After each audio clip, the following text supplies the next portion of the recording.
ओम शांति। ओम शांति। आज की तारीख है 9 अप्रैल 2025। साकार महावाक्य। बाबा कहते मीठे बच्चे, हर एक की नब्ज दे, पहले उसे अलफ का निश्चय कर।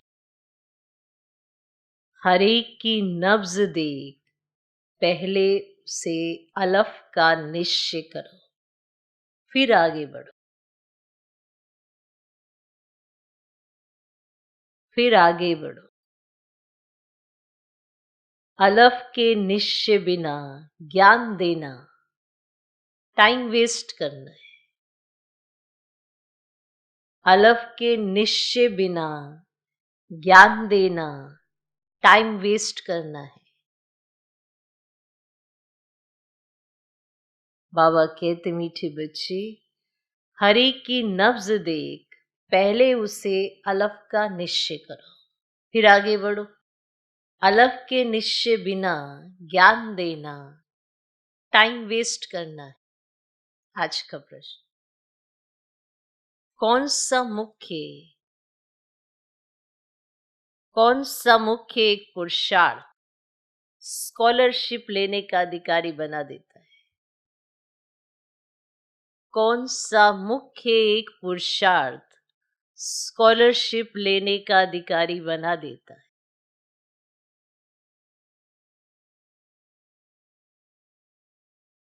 कौन सा मुख्य एक पुरुषार्थ स्कॉलरशिप लेने का अधिकारी बना देता है? उत्तर, अंतर्मुखता का। तुम्हें बहुत अंतर्मुखी रहना है। तुम्हें बहुत अंतर्मुखी रहना है।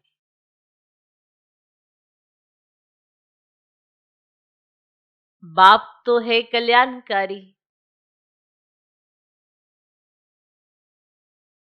कल्याण के लिए ही राय देते हैं। कल्याण के लिए ही राय देते हैं।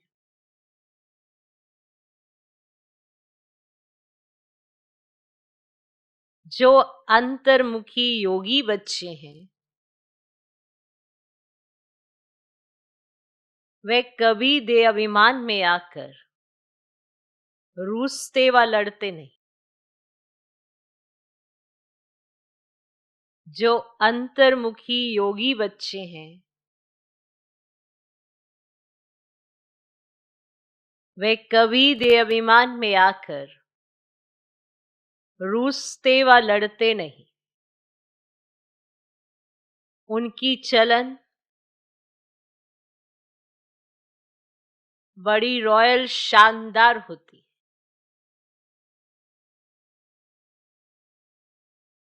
उनकी चलन बड़ी रॉयल शानदार होती। बहुत थोड़ा बोलते हैं,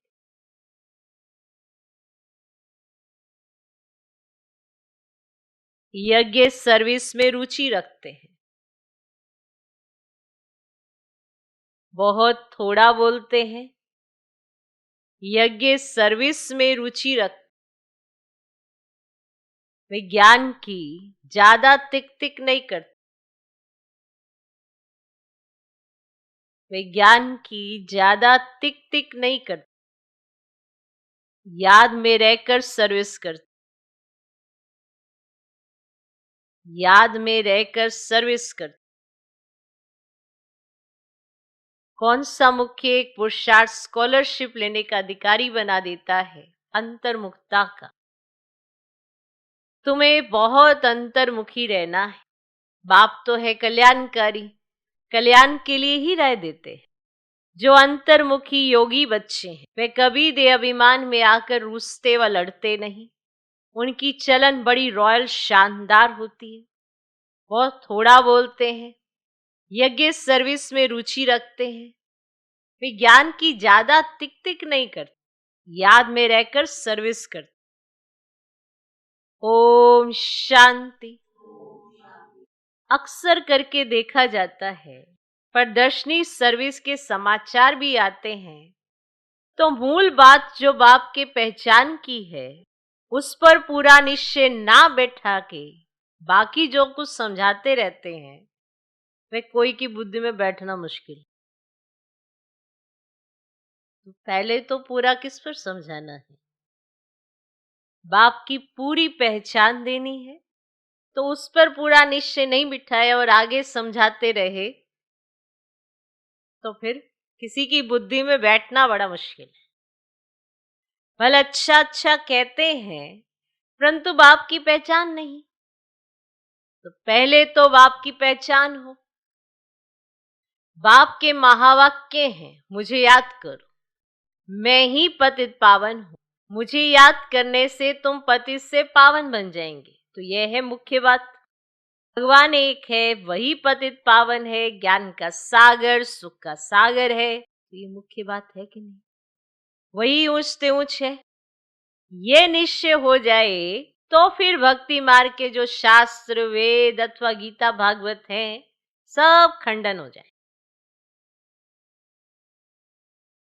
भगवान तो खुद कहते हैं ये मैंने नहीं सुनाया है, मेरा ज्ञान शास्त्रों में नहीं है, वह है भक्ति मार्ग का ज्ञान। मैं तो ज्ञान दे सदगति करके चला जाता हूं, फिर ये ज्ञान प्रायलोप हो जाता है। ज्ञान की प्रालब्ध पूरी होने के बाद फिर भक्ति मार्ग शुरू होता है। जब बाप का निश्चय बैठे तो समझे। भगवानुवाच ये भक्ति मार्ग के शास्त्र हैं। ज्ञान और भक्ति आधा आधा चलती है। भगवान जब आते तो अपना परिचय देते हैं। मैं कहता हूं 5000 वर्ष का कल्प है, मैं तो ब्रह्मा मुख से समझा रहा हूं। तो पहली मुख्य बात बुद्धि में बिठानी है कि भगवान कौन है,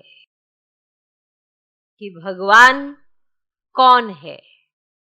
ये बात जब तक बुद्धि में नहीं बैठी है तब तक और कुछ समझाने से कुछ असर ही नहीं होगा।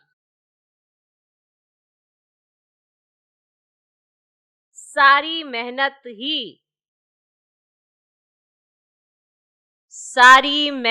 ही इस बात में है।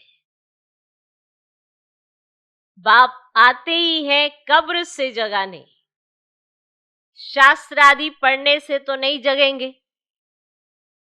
परम आत्मा है ज्योति स्वरूप, तो उनके बच्चे भी ज्योति स्वरूप है।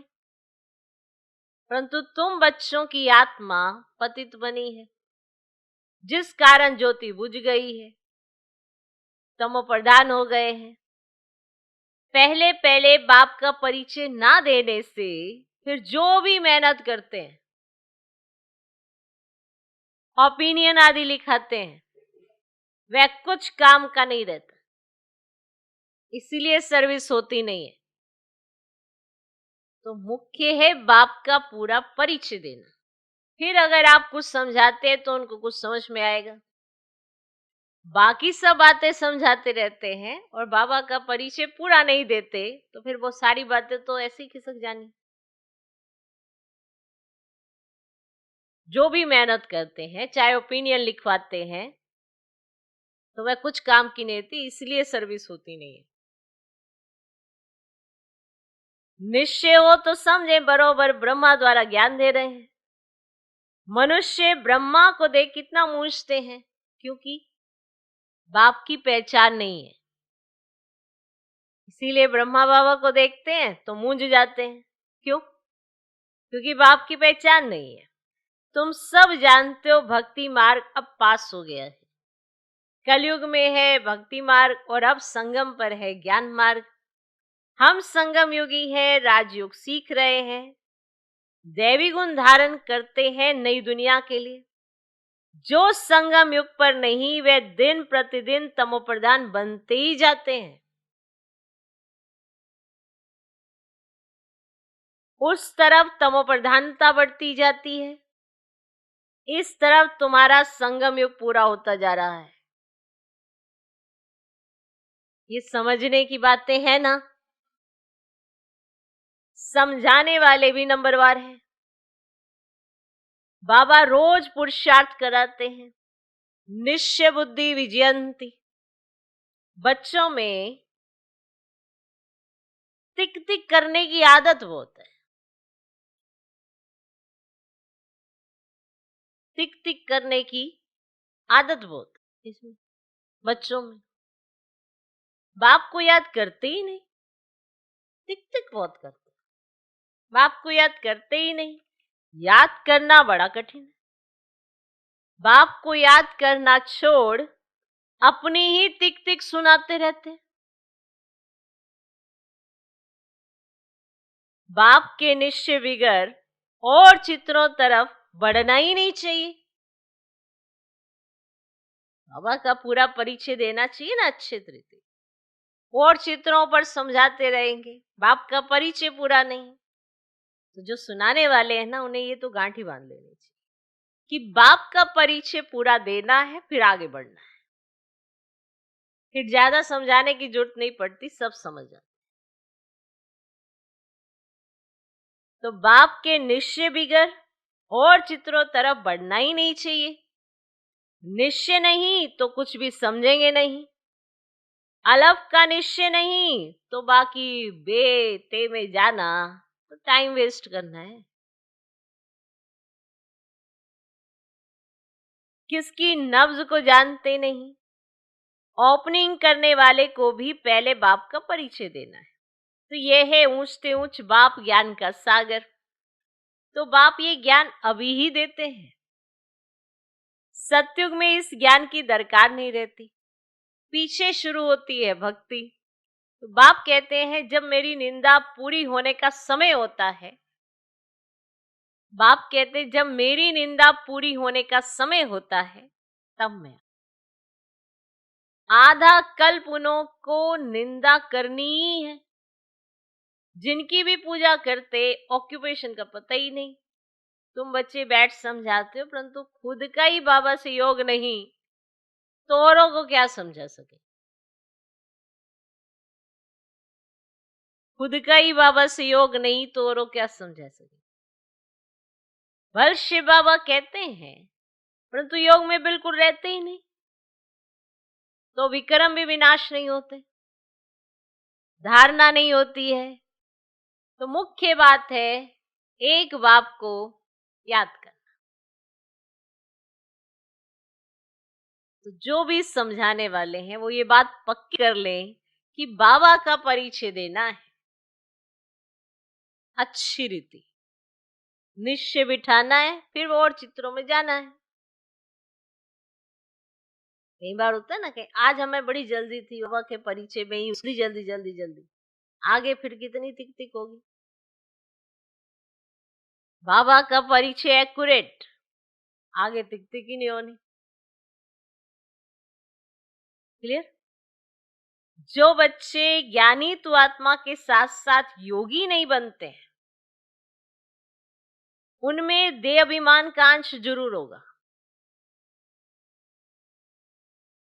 जो ज्ञान तो सुन रहे हैं पर योग नहीं है पूरा, तो उनमें देह अभिमान का अंश जरूर होगा। माना घड़ी घड़ी देह अभिमान आ जाता हो, किसी ना किसी बात पे रूठते होंगे, झगड़ते होंगे, नेचुरल। क्यों? क्यों? योग नहीं है। अब ज्ञान तो सुन के हम किसी को सुना देते हैं, पॉइंट सुना देते हैं, पर योग की शक्ति ना खुद में है तो दूसरों में भी कहां से आएगी। इसीलिए घड़ी घड़ी दे अभिमान आ जाता है। योग के बिगड़ समझाना कोई काम का नहीं। फिर दे अभिमान में आकर किसी ना किसी को तंग करते रहेंगे।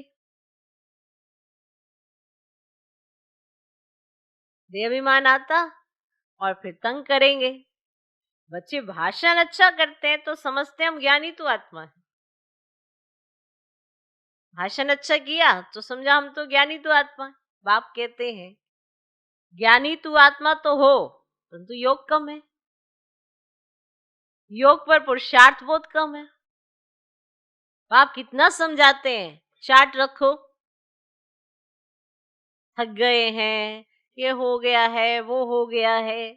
चार्ट रखने में ही अलबेलापन ज्यादा आता। क्यों? खुद को क्या कहेंगे कि आज तो कुछ किया ही नहीं।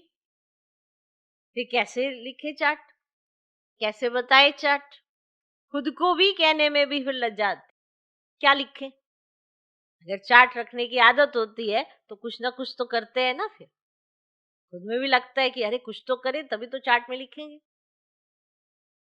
इसीलिए कहीं चार्ट नहीं रखते, क्योंकि कुछ करते ही नहीं।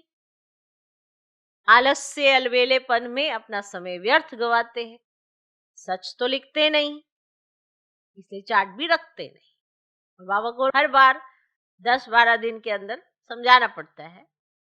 चार्ट रखा, फिर कहते क्षमा करो बाबा हमने चार्ट नहीं रखा, और फिर वैसे कि 2-3 दिन के बाद फिर वैसे, क्योंकि इसको हमने अपनी हॉबी नहीं बनाया है। इसमें हमने अपनी आदत नहीं बनाया है कि हाँ इसमें मेरा कल्याण होता है तो मैं रखूं। तो आप कितना समझाते हैं चार्ट रखो। मुख्य है ही योग की बात। बच्चों में ज्ञान के समझाने का शौक तो है, लेकिन योग नहीं है। किसी को ज्ञान सुनाना हो तो कोई भी सुना देता, बहुत अच्छा लगता है किसी को भी ज्ञान सुनाना। कहीं तो ब्राह्मणों को ही ज्ञान सुना रहे, कौन सा पॉइंट किस पे मारना है, कौन से तीर मारने हैं, सब याद है, अपने लिए याद नहीं है। योग का हमें बाबा कहते बच्चों में ज्ञान के समझाने का शौक तो है, लेकिन योग नहीं है। तो योग बिगर विक्रम विनाश नहीं होंगे। अब सोचो विक्रम विनाश नहीं हो रहे तो फिर भुगतने तो पड़ेंगे ही। अब योग से हम उसको चुप तो कर सकते हैं। जब कोई सहज उपाय बता दिया जाता है ना तो उसको सहज नहीं रहने देते, क्योंकि पालन नहीं करते। हाँ डिफिकल्ट तो है याद में रहना, क्योंकि मेहनत करनी पड़ती है। भोजन करते हुए भी याद में रहना, बाबा तो अपना भी एग्जाम्पल देते हैं। लेकिन अगर हम करेंगे ही नहीं तो फिर विक्रम विनाश नहीं होंगे, और विक्रम विनाश नहीं होंगे तो फिर भुगतने पड़ेंगे। तो योग बिगर विक्रम विनाश नहीं होंगे तो फिर पद क्या पाएंगे। अब विक्रम ही साथ लेके चलते रहेंगे और फिर लास्ट में सजा खानी पड़ेगी तो फिर पद क्या पाएंगे। योग में तो बहुत बच्चे फेल हैं, समझते हम 100% है, परंतु बाबा कहते 2% है। हम 100%, बाबा कहते 2%। 2, 1, 2, 2। बाबा खुद बतलाते हैं भोजन खाते समय याद में रहता हूँ फिर भूल जाता हूँ, स्नान करता हूँ तो भी बाबा को याद करता हूँ, भले उनका बच्चा हूँ फिर भी याद भूल जाती है। समझते हो यह तो नंबर 1 में जाने वाला है, तो जरूर ज्ञान और योग ठीक होगा। सोचो जो नंबर 1 में ही जाने वाले हैं उनका ज्ञान और योग ठीक है और वो अपनी चेकिंग करते रहते। हम फिर भी बाबा कहते हैं योग में बहुत मेहनत है। ट्रायल करके देखो, फिर अनुभव सुनो। समझो दर्जी कपड़ा सिलाई करते हैं तो देखना चाहिए बाबा की याद में रहता हूं। बहुत मीठा माशूक है, उनको जितना याद करेंगे तो हमारे विक्रम विनाश होंगे, हम सतो प्रधान बन जाएंगे। अपने को देखें, हम कितना समय याद में रहता हूं, बाबा को रिजल्ट बतानी चाहिए। अब याद में रहने से ही कल्याण होगा, बाकी जास्ती समझाने से कल्याण नहीं होगा। समझते कुछ नहीं है। अलफ बिगर काम कैसे चलेगा। एक अलफ का पता नहीं, बाकी तो बिंदी बिंदी हो जाती है। अलफ के साथ बिंदी देने से फायदा होता है। योग नहीं तो सारा दिन टाइम वेस्ट करते रहते, और बाप को तो तरस पड़ता है ये क्या पद पाएंगे। अब तकदीर में नहीं है तो बाप भी क्या करे। बाप तो घड़ी घड़ी समझाते हैं देवी गुण अच्छे रखो, बाप की याद में रहो। याद बहुत जरूरी है। अब याद से लव होगा तब ही श्रीमत पर चल सकेंगे,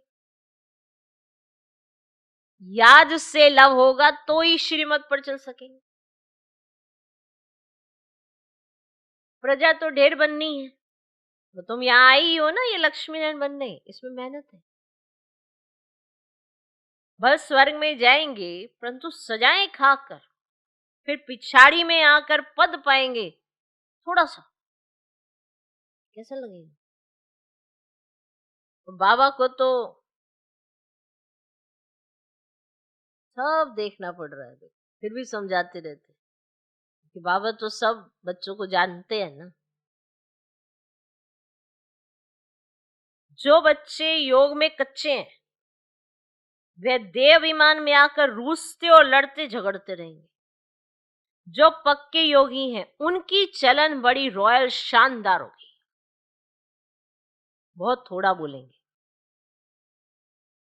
यज्ञ सर्विस में भी रुचि होगी,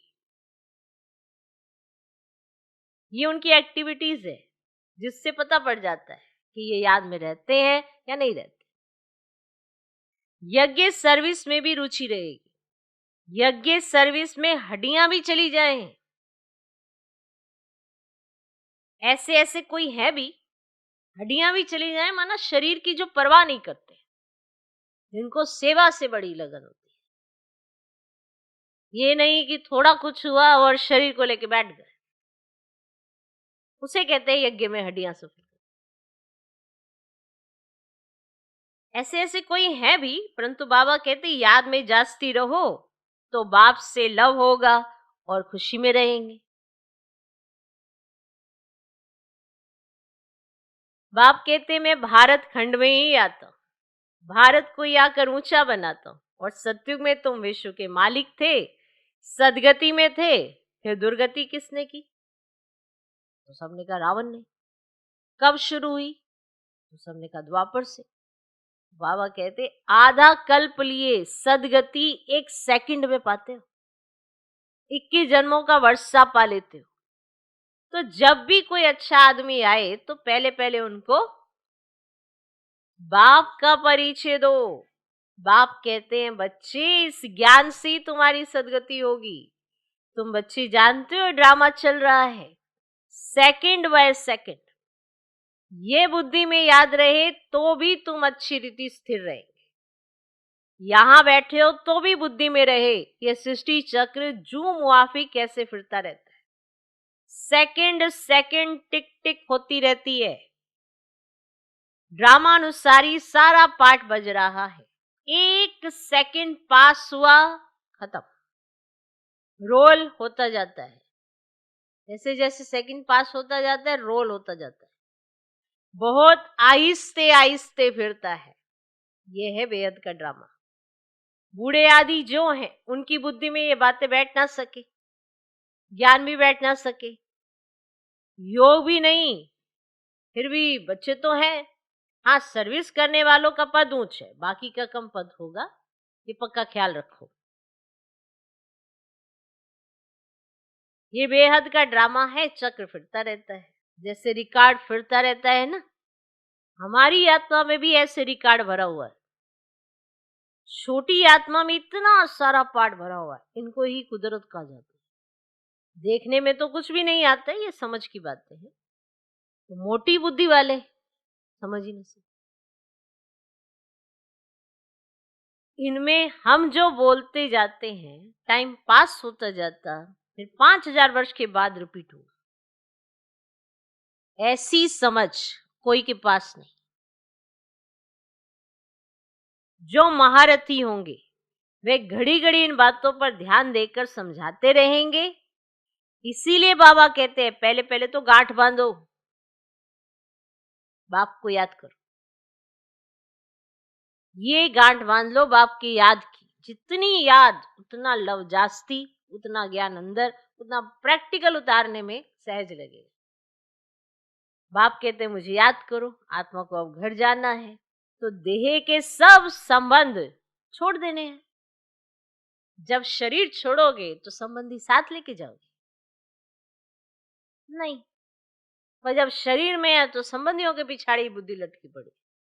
जबकि साथ किसी ने नहीं जाना। इसलिए बाबा कहते हैं अब तो टाइम भी आ गया, तो अब सब संबंध छोड़ देने, जितना हो सके बाप को याद करते रहो। ये पुरुषार्थ है गुप्त। बाबा राय देते हैं परिचय भी बाप का ही दो। याद कम करते हैं तो परिचय भी कम देते हैं। पहले तो बाप का परिचय बुद्धि में बैठे। देखो एक टॉपिक है, अगर वो क्लियर है तो आगे के सारे टॉपिक क्लियर है। जैसे आप लौकिक पढ़ाई करते हो, बेस जो होता है, अगर बेस अच्छे से क्लियर है तो बाकी सब पढ़ाइयां सहज लगती है। और अगर बेस में ही प्रॉब्लम हो गई तो सब कुछ डिफिकल्ट लगता है। देखा जाता है बेस अच्छा सॉलिड होना चाहिए। तो बेस है शिव बाबा, उनका परिचय एक्यूरेट होगा तो बाकी सब बातें तो सहज रीति से समझ में आ जाएंगी। कई बार ज्यादा एक्सप्लेनेशन दूसरी बातों में देते हैं, और जो बाबा का परिचय है उसे हल्के में ले लेते हैं। यार इतना तो उन्हें समझ आ ही गया होगा। कैसे? वो आगे चल के प्रश्न कर रहे हैं, उन्हें समझ क्या आया हो, फिर वापस लेके आओ। क्लियर?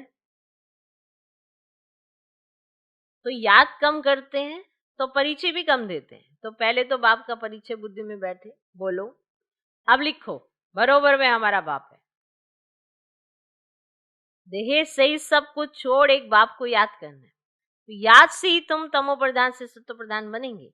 मुक्ति धाम, जीवन मुक्ति धाम में तो दुख दर्द होता ही नहीं है। दिन प्रतिदिन अच्छी बातें समझाई जाती हैं। आपस में भी यही बातें करो, लायक भी बनना चाहिए ना। ब्राह्मण होकर और बाप की रूहानी सेवा ना करे तो क्या काम का? पढ़ाई को तो अच्छी रीति धारण करना चाहिए ना। बाबा जानते हैं बहुत है जिनको एक अक्षर भी धारण नहीं होता है, एक अक्षर भी धारण नहीं होता है। यथार्थ रीति बाप को याद करते ही नहीं है। राजा रानी का पद पाने में मेहनत है, जो मेहनत करेंगे वही ऊंच पद पाएंगे। मेहनत करें तब राजाई में जा सकते। नंबर 1 को ही स्कॉलरशिप मिलती है। अब ये लक्ष्मी नारायण स्कॉलरशिप लिए हुए हैं, फिर है नंबर 1। बहुत बड़ा इम्तिहान है ना। स्कॉलरशिप की ही माला बनी हुई है। 8 रतन है ना, 8 है, फिर है 100, फिर है 16,000। तो कितना पुरुषार्थ करना चाहिए माला में पिरोने के लिए। अंतर्मुखी रहने का पुरुषार्थ करने से स्कॉलरशिप लेने के अधिकारी बन जाएंगे। तुम्हें बहुत अंतर्मुखी रहना है। बाप तो है कल्याणकारी, तो कल्याण के लिए ही राय देते हैं। और कल्याण तो सारी दुनिया का होना है, परंतु नंबर 1 है। तुम यहाँ बाप के पास पढ़ने के लिए आए हो। तुम्हारे में भी वे स्टूडेंट अच्छे हैं जो पढ़ाई पर ध्यान देते हैं, कोई तो बिल्कुल ध्यान ही नहीं देते हैं। ऐसे भी बहुत समझते हैं जो भाग्य में होगा, पढ़ाई की एम ही नहीं है। तो बच्चों को याद का चार्ट रखना है। हमको वापिस घर जाना है, ज्ञान तो यहां ही छोड़ जाएंगे। ज्ञान का पाठ पूरा हो जाता है।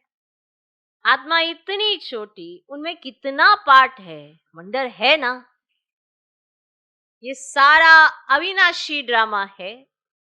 ऐसे ऐसे भी तुम अंतर्मुखी हो, अपने से बातें करते रहो तो तुमको बहुत खुशी होगी कि बाप आकर ऐसी बातें सुनाते हैं कि आत्मा का विनाश नहीं होगी।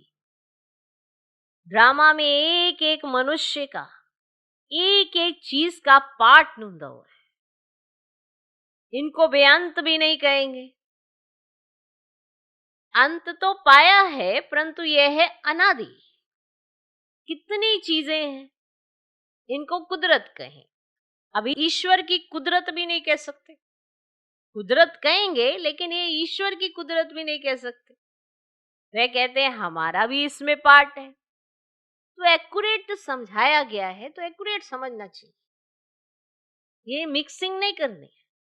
किसी शब्द को कहाँ जोड़ लेते, किसी शब्द को कहाँ जोड़ लेते, तो फिर समझ नहीं आता। इसे ईश्वर की कुदरत भी नहीं कहेंगे, पर इसे कुदरत भी कहेंगे, ईश्वर की नहीं कहेंगे, क्योंकि ईश्वर खुद कहते मेरा इसमें पार्ट है। क्लियर? ये वंडरफुल ड्रामा। अच्छा, मीठे मीठे सिकिलधे बच्चों प्रति माता पिता बाप दादा का याद, प्यार और गुड मॉर्निंग। रूहानी बाप की रूहानी बच्चों को नमस्ते। हम रूहानी बच्चों की भी रूहानी बाप को नमस्ते नमस्ते नमस्ते। Good morning good morning good morning. धारणा के लिए मुख्य सर, पहला पॉइंट, योग में बहुत मेहनत है।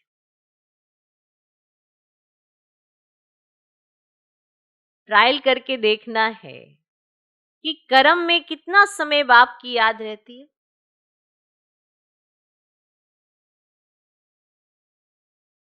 योग में बहुत मेहनत है। ट्रायल करके देखना है कि कर्म में कितना समय बाप की याद रहती है। याद में रहने से ही कल्याण है। मीठे माशूक को बहुत प्यार से याद करना है, याद का चार्ट रखना है।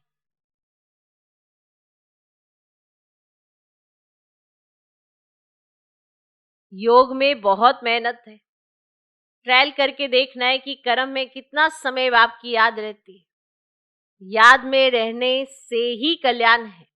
मीठे माशूक को बहुत प्यार से याद करना है, याद का चार्ट रखना है। दूसरा पॉइंट, महीन बुद्धि से इस ड्रामा के राज को समझना है। महीन बुद्धि से इस ड्रामा के राज को समझना है। ये बहुत बहुत कल्याणकारी ड्रामा है। ये बहुत बहुत कल्याणकारी ड्रामा है। हम जो बोलते हैं व करते हैं वह फिर 5000 वर्ष के बाद रिपीट होगा।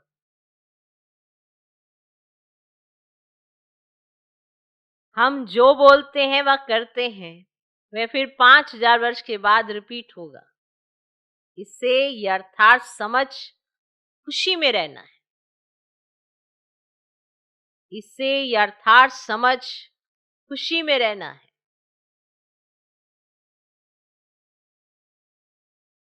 महीन बुद्धि से इस ड्रामा के राज को समझना है। ये बहुत बहुत कल्याणकारी ड्रामा है। हम जो बोलते हैं व करते हैं वह फिर 5000 वर्ष के बाद रिपीट होगा। इससे यथार्थ समझ खुशी में रहना है। आज का वरदान, अपने श्रेष्ठ जीवन द्वारा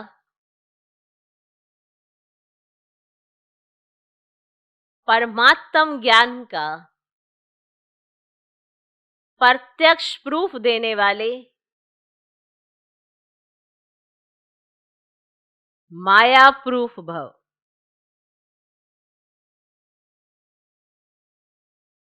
अपने श्रेष्ठ जीवन द्वारा परमात्म ज्ञान का प्रत्यक्ष प्रूफ देने वाले माया प्रूफ भव। स्वयं को परमात्म ज्ञान का प्रत्यक्ष प्रमाण व प्रूफ समझने से माया प्रूफ बन जाएंगे। प्रत्यक्ष प्रूफ है आपकी श्रेष्ठ पवित्र जीवन। सबसे बड़ी असंभव से संभव होने वाली बात, प्रवृत्ति में रहते परवृत्ति में रहना। देह और देह की दुनिया के संबंधों से पर रहना, माना न्यारे रहना। पुराने शरीर की आंखों से पुरानी दुनिया की वस्तुओं को देखते हुए ना देखना, अर्थात संपूर्ण पवित्र जीवन में चलना, यही परमात्मा को प्रत्यक्ष करने व माया प्रूफ बनने का सहज साधन है। फिर से सुनो, स्वयं को परमात्म ज्ञान का प्रत्यक्ष प्रमाण व प्रूफ समझने से माया प्रूफ बन जाएंगे। प्रत्यक्ष प्रूफ है आपकी श्रेष्ठ पवित्र जीवन। सबसे बड़ी असंभव से संभव होने वाली बात, प्रवृत्ति में रहते परवृत्ति में रहना। देव और देह की दुनिया के संबंधों से पर माना न्यारा रहना, पुराने शरीर की आंखों से पुरानी दुनिया की वस्तुओं को देखते हुए ना देखना, अर्थात संपूर्ण पवित्र जीवन में चलना, यही परमात्मा को प्रत्यक्ष करने व माया प्रूफ बनने का सहज साधन है। आज का स्लोगन, अटेंशन रूपी पहरेदार ठीक है, अटेंशन रूपी पहरेदार ठीक है। अगर आपका पहरेदार ठीक है तो आप बेफिक्र रहेंगे ना। तो अटेंशन रूपी माना आप अटेंशन देते हैं, ध्यान रखते हैं। अटेंशन रूपी पहरेदार ठीक है तो अतीन्द्रिय सुख का खजाना खो ही नहीं सकता। तो अतीन्द्रिय सुख का खजाना खो ही नहीं सकता।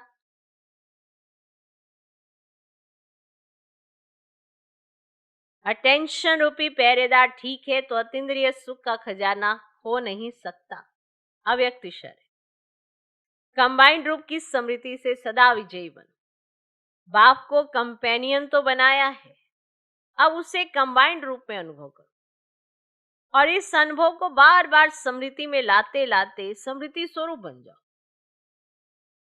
कंपेनियन बनाया है, अभी कंबाइंड रूप में अनुभव करो और इस अनुभव को बार बार स्मृति में लाते लाते स्मृति स्वरूप बन जाओ। बार बार चेक करो कि कंबाइंड हूं, किनारा तो नहीं कर लिया। जितना कंबाइंड रूप का अनुभव बढ़ाते जाएंगे उतना ब्राह्मण जीवन बहुत प्यारी मनोरंजक अनुभव होगा। जितना कंबाइंड रूप का अनुभव बढ़ाते जाएंगे उतना ब्राह्मण जीवन बहुत प्यारी मनोरंजक अनुभव होगा। ओम शांति।